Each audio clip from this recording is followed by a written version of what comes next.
Afinal de contas, a gente está no Novembro Azul, é uma campanha global que está buscando conscientizar faz tempo os homens sobre a prevenção. O câncer de próstata é o tipo de câncer mais comum entre os homens e nesta terça-feira, né, a gente falou no programa que era o Dia Internacional do Homem, né, no dia 19 de novembro. E hoje a gente convidou aqui para estar aqui com a gente no estúdio o médico urologista Felipe Ramalho, que vai trazer todas as informações que a gente precisa para colaborar com o público masculino sobre essa prevenção. Muito bom dia, doutor Felipe. Bom dia, Poliana. Bom dia, Josival. Bom dia, Eli. Bom dia, Sil. Eu queria agradecer também a produção, a Helena e a Leonardo. Queria agradecer a todos pelo convite e estou aqui à disposição para esclarecer a dúvida da população. Doutor Felipe, quando a gente fala de novembro, câncer de próstata, quais os principais aspectos que devem ser levados em consideração? A primeira coisa que a gente tem que entender é que o Novembro Azul não é um mês de conscientização sobre o câncer de próstata. Não é um mês basicamente dito para prevenção, porque quando chega um ano inteiro, né, a gente tem que fazer a detecção precoce, a gente vai procurar o câncer para fazer a detecção precoce. A gente não vai prevenir que esse câncer aconteça. A gente vai investigar para que a gente ache o câncer em estágio inicial para poder fazer o tratamento.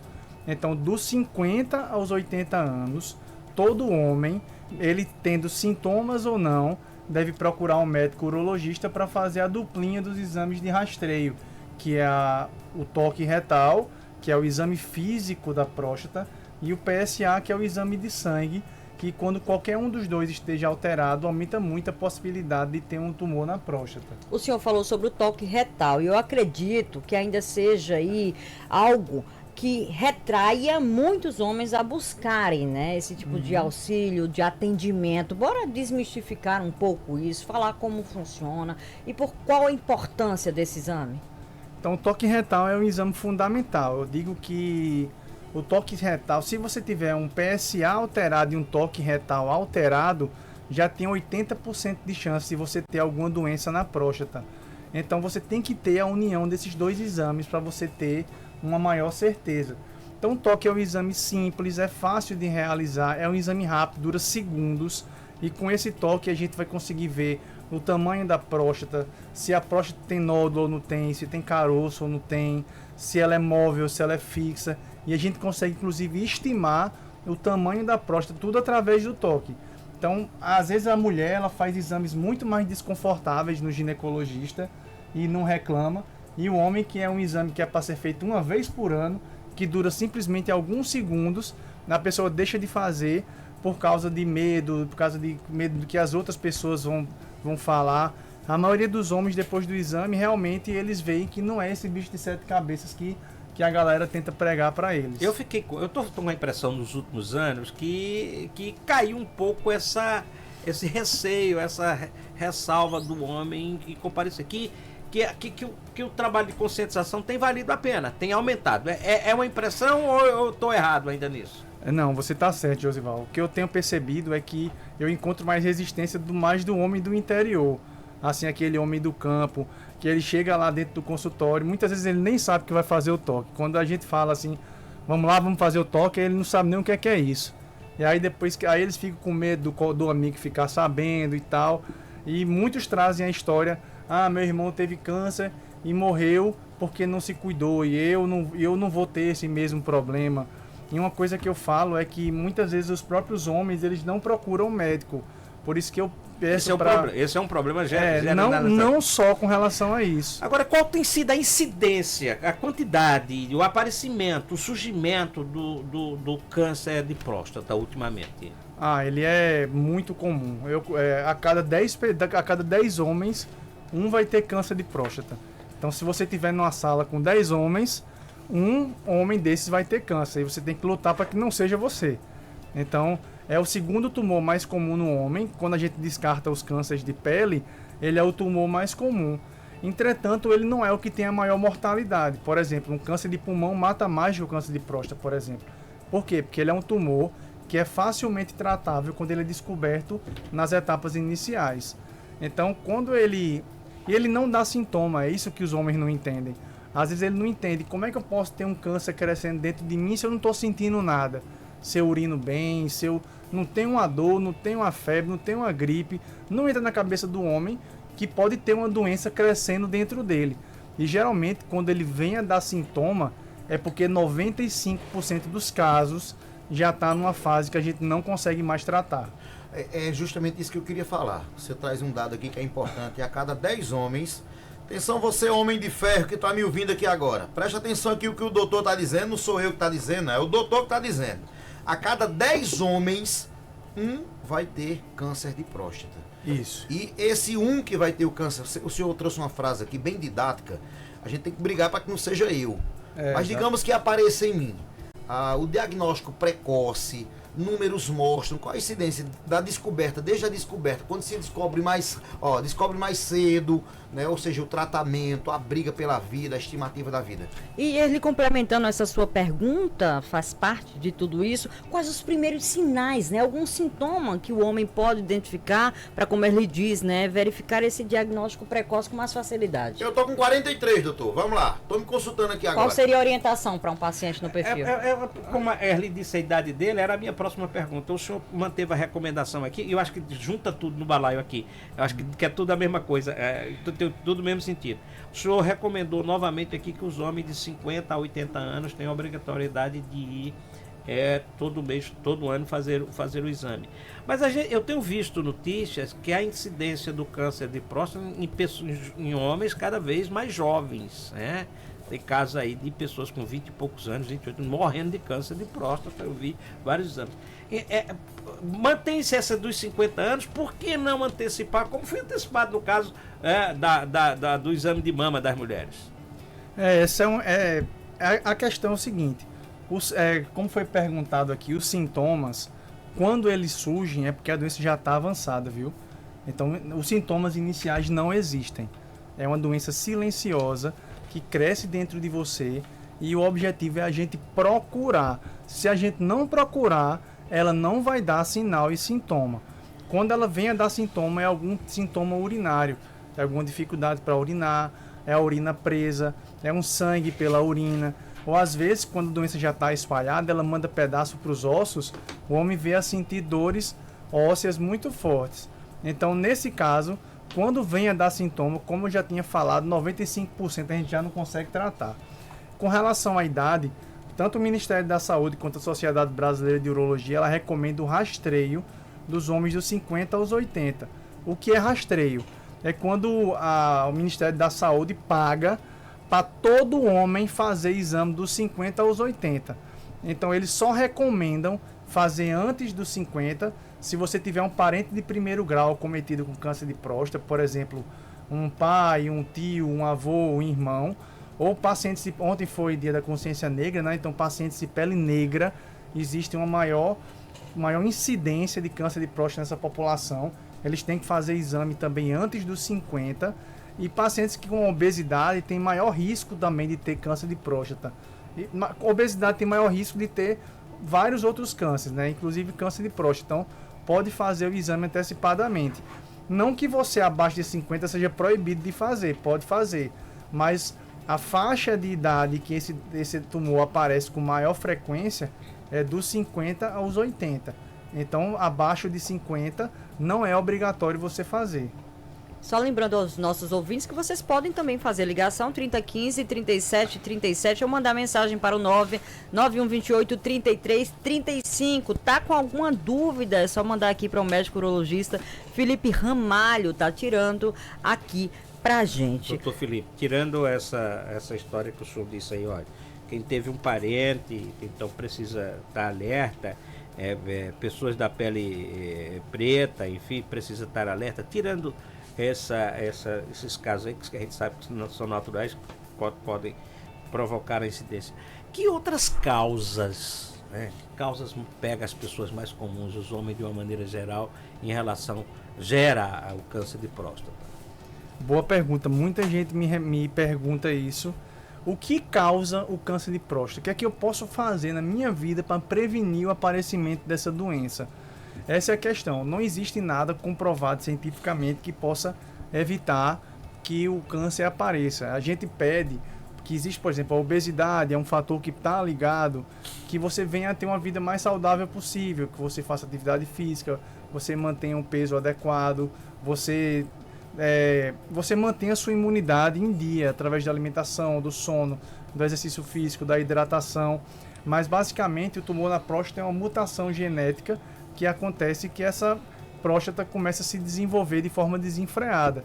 Então basicamente não tem nada que a gente possa fazer comprovadamente e especificamente para evitar o aparecimento da doença. Por isso que a gente no Novembro Azul tem a conscientização da detecção precoce, não de evitar ou de prevenir o câncer de próstata. O objetivo é a gente achar ele logo e achar ele pequeno para fazer o tratamento que tem mais de 95% de cura quando descoberto em fase tratamento inicial. sempre será cirúrgico? Não. O tratamento mais comum é a cirurgia. O tratamento mais comum, que é tirar a próstata e as vesículas seminais. Só que existem outros tipos de tratamento. Eu costumo dizer que só o livro que a gente estuda de câncer de próstata, o Guideline, ele tem mais de 1000 páginas. Então é uma doença altamente estudada pelo urologista. A gente tem muita expertise no tratamento dessa doença. Já tem muita literatura sobre isso. Já tem diversos livros escritos sobre isso. Então a gente tem muita experiência nessa doença. E tem a história, a gente tem vários pacientes com 30, 40 anos de doença que vivem bem, que vivem tranquilos, que não morrem da doença. Apesar de tudo, é uma doença de crescimento devagar. Por isso que a gente pede para vir uma vez por ano. Qual é o câncer que você pede para vir uma vez por ano? É um câncer que cresce devagar. Doutor Felipe, eu gostaria que o senhor diferenciasse o câncer de próstata do câncer de pênis. A gente sabe que afeta, né, órgãos distintos, mas que estão ali no aparelho reprodutor do homem, né? Então eu queria que o senhor desmistificasse, falasse sobre os tratamentos, em que casos, né, que acontece, infelizmente, a amputação até do órgão.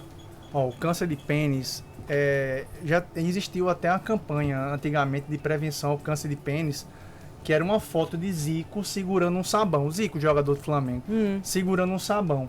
Porque sabe como é que você evita câncer de pênis? Água e sabão. É você limpando o pênis. Você puxar o pênis, você tracionar, limpar, tirar aquele... Tem homem, doutor Felipe, que não sabe limpar o pênis? Não sabe. Não. Passa a vida toda sem limpar de forma correta. Eu vou dar uma informação. Câncer de pênis é doença de país de terceiro mundo. Câncer de pênis é de país de pessoas que não têm muita cognição, de pessoas que não têm muita instrução, não têm muita condição financeira. Tanto que é uma doença rara no mundo, mas é muito comum aqui no Nordeste, principalmente nessa região aqui, entre Paraíba, Pernambuco, interior do Rio Grande do Norte, Maranhão. A gente opera muito paciente que vem do interior.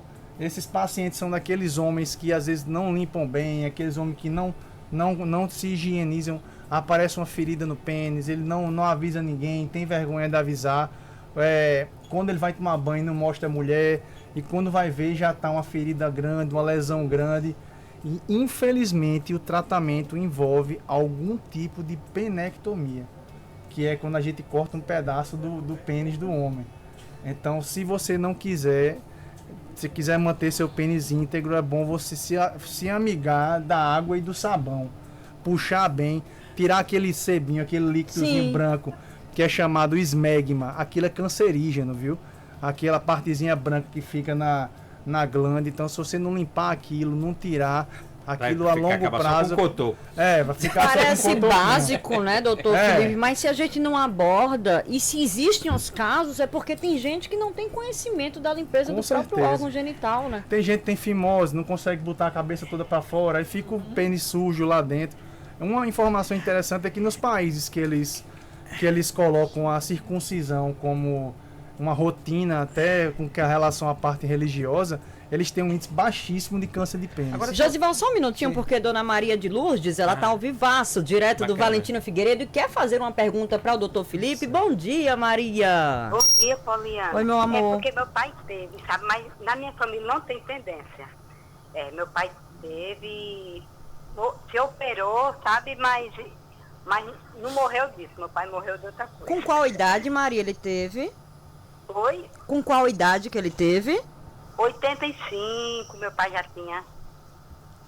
Foi. Agora tá meu cunhado, mas meu cunhado tem tendência na família, ele tá. porque já está avançado, ele já está sentindo dor nas pernas. Ele é já jovem? Tá sentindo Qual a dor idade em todo dele, canto, tá? Maria? Sim, Seu cunhado tem quantos anos, mais ou menos? tem 65. 65, doutor Felipe. É, e ela ele já está tem dizendo que ele já está tendência, porque sentindo a dores família nas dele, pernas, o pai né, dele morreu de Maria? câncer de próstata.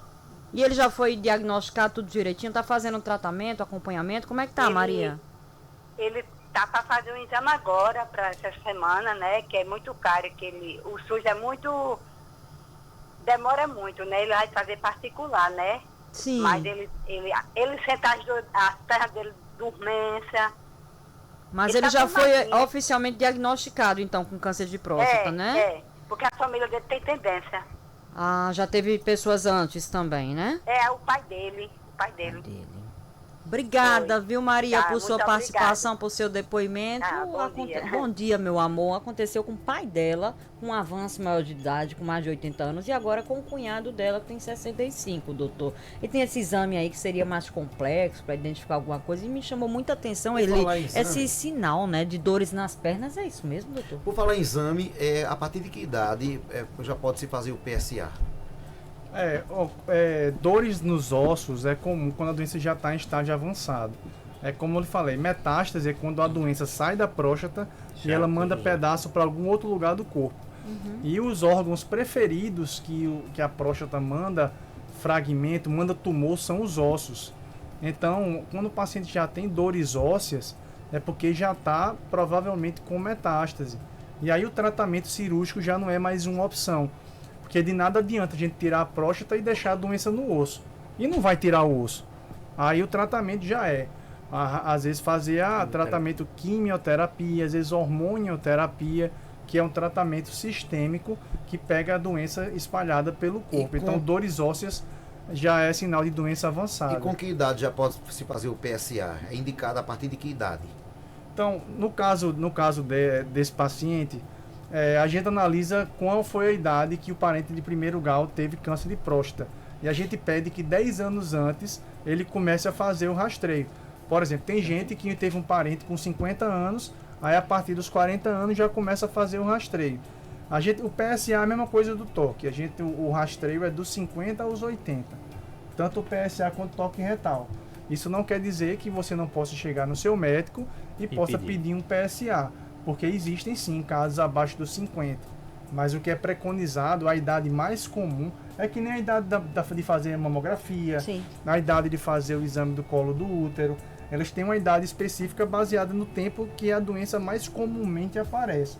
Mas claro que existem aqueles casos, por exemplo, teve um caso aqui acima dos 80, tem casos abaixo dos 50, que às vezes a gente consegue detectar com um PSA no exame de rotina, por exemplo. Doutor Felipe, eu vou pedir licença para o senhor para informar o nosso público ouvinte, telespectador, através da nossa transmissão no nosso YouTube, que aconteceu agora mesmo um sinistro de trânsito com a vítima na BR-230, depois do viaduto do Cristo. Então, olha, imagina como não está a situação do trânsito. 7h30, Josival, no sentido Cabedelo, uma ambulância já foi deslocada até o local, o fluxo está seguindo de forma bem comprometida, bem complicada, tá aí bem intenso, então a gente fica na expectativa de que essa vítima, ela possa estar, né, se recuperando dentro de instantes com a chegada do SAMU. Agora você que vai passar pela BR-230, no sentido do viaduto do Cristo, muita atenção e se puder, já faz o desvio dessa rota, porque não tá fácil. Vamos seguir? Tem uma pergunta que eu acho que é interessante fazer, porque tem um mito, eu não sei se é mito ou se é verdade, é isso que eu vou perguntar, que ao fazer a cirurgia de próstata, retirar todo um pedaço, enfim, isso o homem causaria impotência sexual no homem, causaria impotência. Eu acho que isso pode ser até, inclusive, um problema que faz que afaste os homens, né, certamente da história de próstata. Então, a minha pergunta é isso, causa mesmo, a cirurgia de próstata causa impotência sexual? Essa pergunta eu escuto bastante, mas lembra que eu falei que o livro tem mais de 1000 páginas? Então a gente tem como contornar todo tipo de complicação da cirurgia. Historicamente, a cirurgia envolve algum grau de incontinência urinária e algum grau de disfunção erétil. Por quê? Porque a cirurgia, a gente às vezes acaba lesionando o nervo responsável pela ereção. No entanto, durante os anos a cirurgia evoluiu bastante, então tem a cirurgia que a gente preserva o nervo. Hoje em dia se opera por robô, por exemplo, aqui em Recife tem vários robôs que a gente opera, a visão é tridimensional, o braço do robô é extremamente sensível, a gente consegue fazer a separação do nervo e consegue preservar a função erétil. Entretanto, nas cirurgias abertas também existe essa possibilidade, em tumores iniciais, a gente fazer a preservação, mas se por acaso tiver uma lesão desse nervo, existem várias outras estratégias que a gente pode usar, tanto clínicas, com medicação, com injeção, quanto cirúrgicas, que é a colocação da prótese peniana. Então a ereção a gente consegue reabilitar. E a incontinência urinária também é uma complicação da cirurgia, que também existem estratégias para a gente conseguir retornar essa continência, para o homem não precisar usar fralda, absorvente, esse tipo de coisa. Doutor Felipe, a gente recebendo o doutor Felipe, médico urologista, e meu amigo Paulo, dos Tá na linha. expedicionários, está com a gente na linha, quer participar aqui dessa nosso bate-papo, dessa nossa conversa aqui. Bom dia, Paulo. Bom dia. Bom dia, Paulão. Doutor tá ouvindo? O meu... Vamos perguntar ao doutor, porque o meu irmão, ele teve um câncer aos 46 anos. Aí ele morreu aos 49, tem tratamento e tudo, passou pros ossos. Eu fiz, no meio do ano, eu fiz aquela ressonância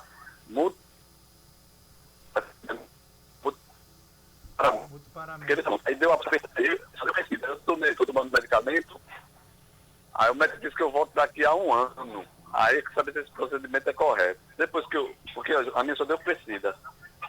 Aí eu pergunto a ele, né, com relação aí, para fazer novos exames, o médico disse só daqui a um ano. Qual é a tua idade? A minha dúvida é essa. 46. E o irmão teve com...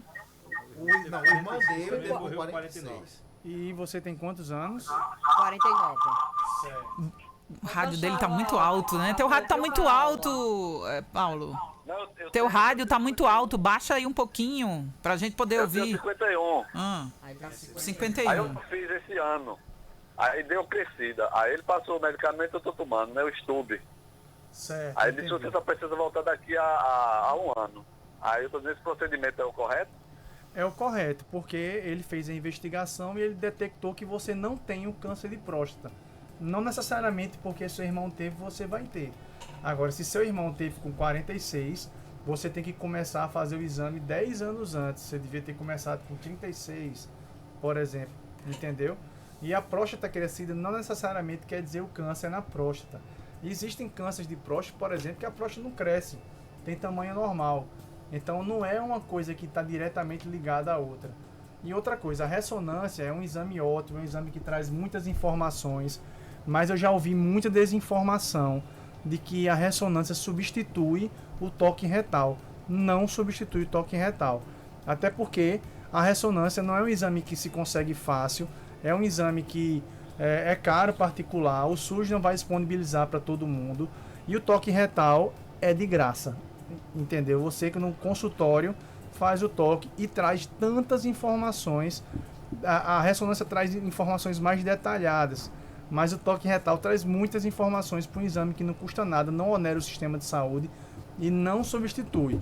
A ressonância é um exame a mais que a gente pede em pacientes que a gente tem uma suspeita que ele possa ter um câncer de próstata. Deixa eu agradecer aqui o doutor Felipe por essa aula, por esse dia de hoje. A gente falando da prevenção, a gente falando sobre esse mês, a gente falando sobre o Novembro Azul. O doutor trouxe vários temas aqui, várias informações aqui pra gente aqui.